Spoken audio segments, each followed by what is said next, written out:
அங்க காங்கிரஸ் வந்து சரின்னு சொன்னா மக்கள் உதைப்பான்.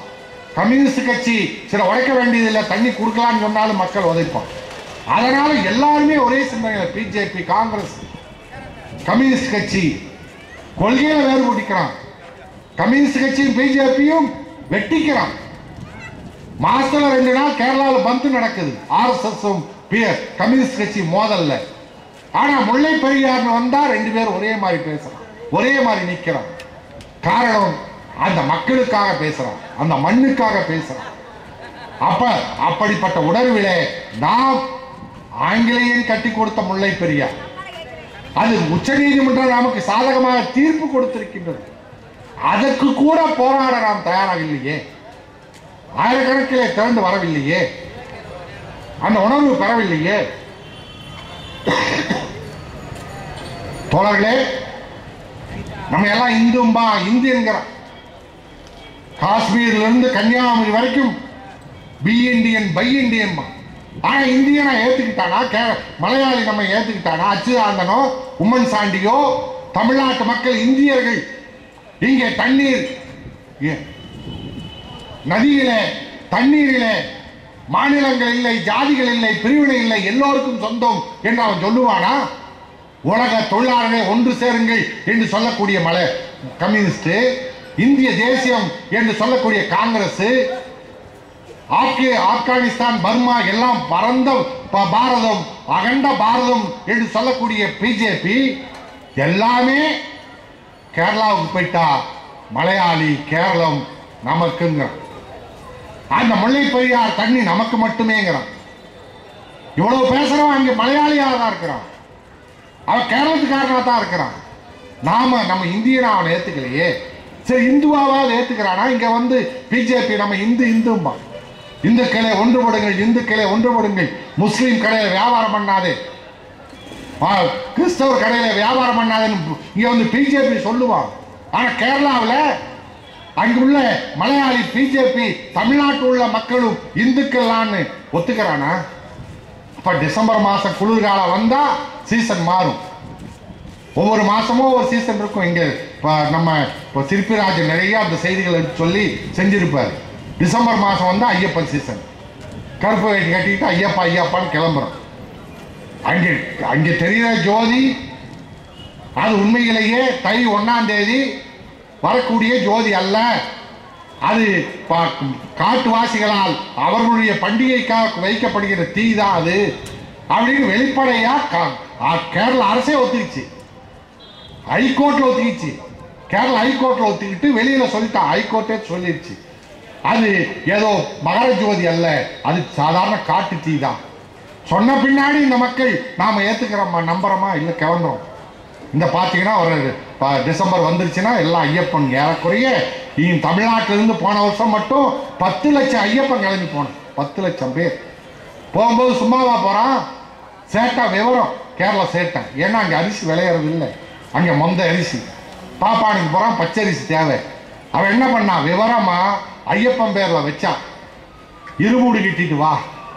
இருமுடியில் என்ன, 5 கிலோ அரிசி, தேங்காய், நெய். விவரமா நம்ம 10 லட்சம் பேர் இருமுடி கட்டிட்டு ஐயப்பா ஐயப்பான்னு கிளம்பிட்டோம். 5 கிலோ அரிசி, 10 லட்சம் பேர்னு எவ்வளோ ஆச்சுங்க? 50 லட்சம் கிலோ அரிசியை ஐயப்பன் பேர்ல தமிழ்நாட்டில இருந்து தலையிலேயே சுமந்துட்டு போய் கொடுத்துட்டு வந்தோம்.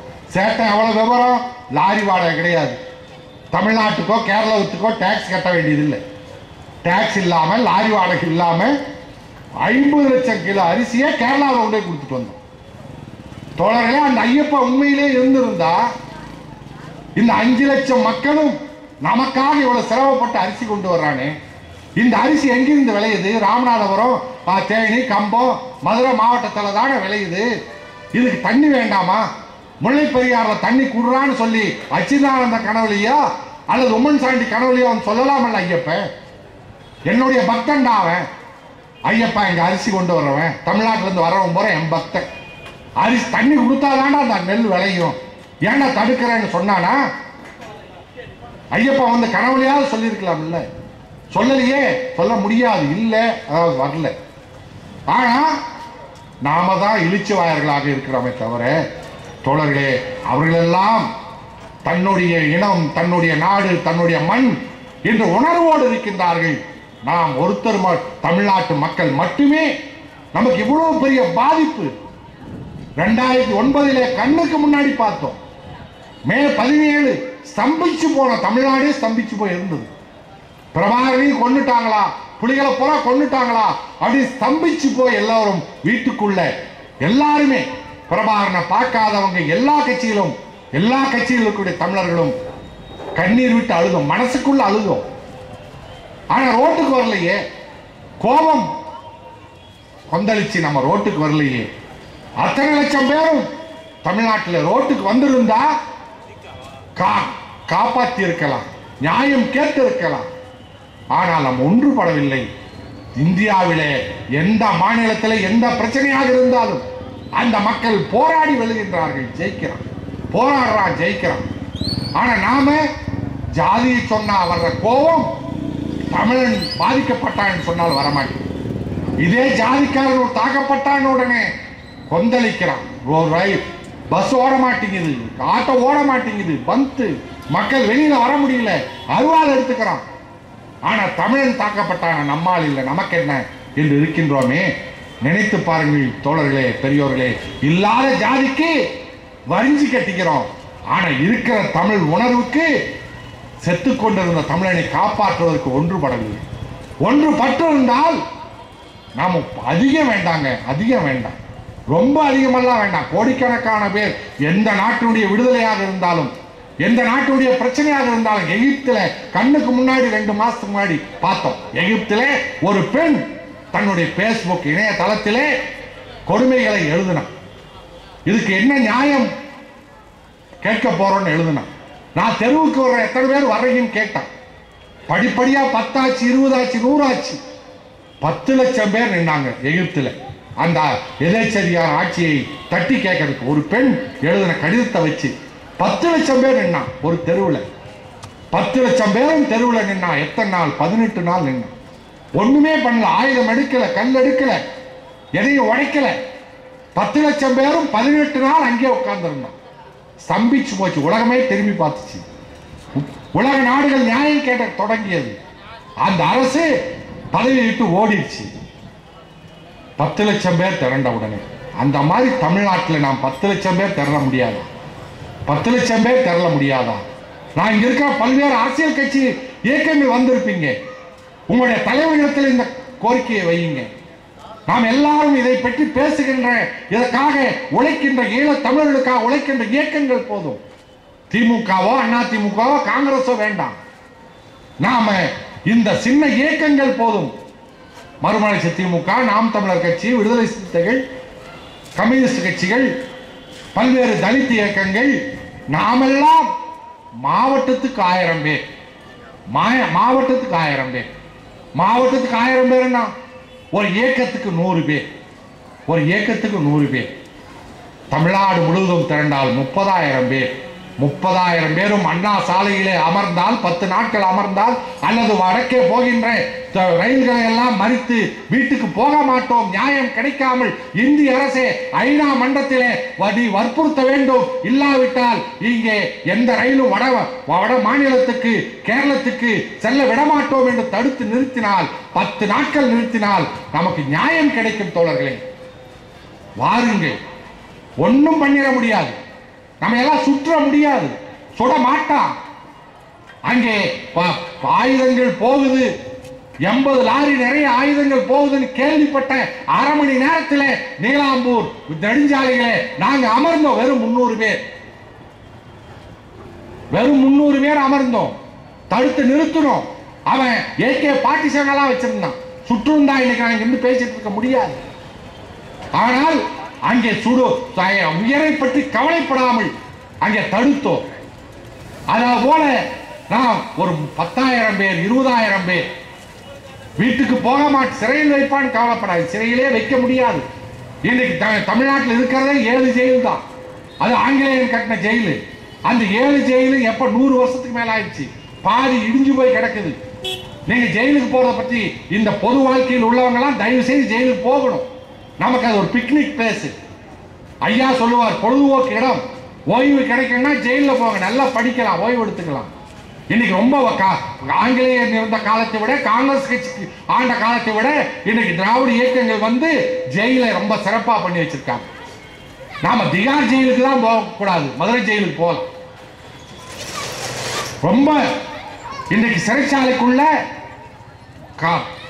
அட்டாச் பாத்ரூம், முந்தையெல்லாம் 2 சட்டி கொடுப்பான், ஒன்னு குத்தி வைக்கிறதுக்கு, ஒன்னு தண்ணி வச்சுக்கிறதுக்கு. நாங்க எங்க மாறிடுமோன்னு 2ஐயும் செய்ய மாட்டோம், அந்த சட்டியை பயன்படுத்தவே மாட்டோம். அந்த மாதிரி தான் ஜெயில் இருந்தது அங்கே. ஆனால் உணவு புழு பூத்து வரும், கஞ்சி கொடுப்பாங்க, புழு பூக்கும். இன்னைக்கு அப்படி இல்லை. ஞாயிற்றுக்கிழமைனா கோழிக்கறி போடுறான். கோழிக்கறின்னா லெக் பீஸ் நினைச்சுக்காதீங்க, கழுத்து. அவனுக்கு எப்படிதான் 2000 பீஸ் கழுத்து கிடைக்குமோ ஜெயில போடுறான். தோழர்களே, ஏதோ நான் அந்த ஜெயில் வாழ்க்கை சிறப்பானதுன்னு சொல்ல வரல, கவலைப்படாதீங்க, கொடுமைன்னு நினைக்காதீங்க.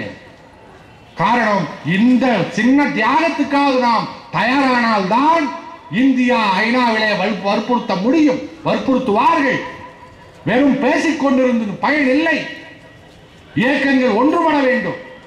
நாம் எல்லாம் வெறும் தனித்தனியாக பேசிக் கொண்டிருப்பதை விட ஒன்றுபட்டால் இந்த ஒரு பிரச்சனைக்கு, மற்றதில் 1000 அரசியல் இருக்கலாம், அது ஆய்வுகள் இருக்கலாம், கருத்து வேறுபாடுகள் இருக்கலாம்.